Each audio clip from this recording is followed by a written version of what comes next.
For your health this morning, your morning cup of Joe could be more helpful than you think. A new study suggests it could help women stay healthy as they age.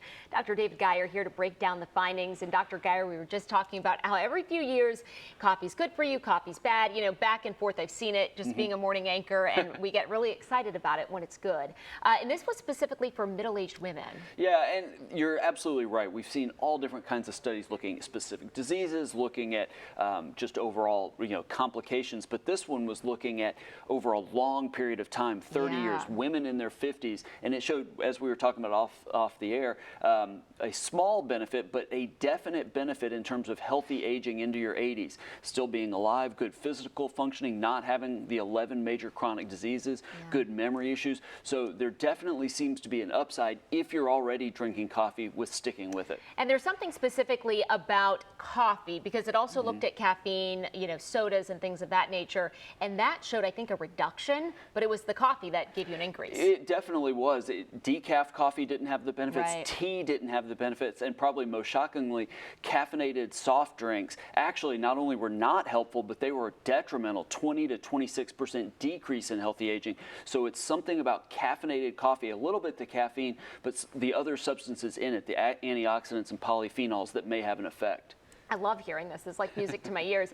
Is there a specific sweet spot when you're talking about amount in terms of cups? In this study, it was actually higher than we typically recommend. The average or the median in this study was 315 milligrams, which is about 2 to 3 cups, depending on how strong the coffee is. So somewhere in that 2 to 4 cups of caffeinated coffee seems to be okay. Now, that doesn't mean you should be drinking all into the day, late into night, things like that. But in terms of if this is something you normally do, we're not saying if you don't drink coffee that you should start, but if it's something you normally do, it seems like a good idea. Yeah, definitely so. And of course, hopefully there's more supporting studies that come out, that really, hit this home.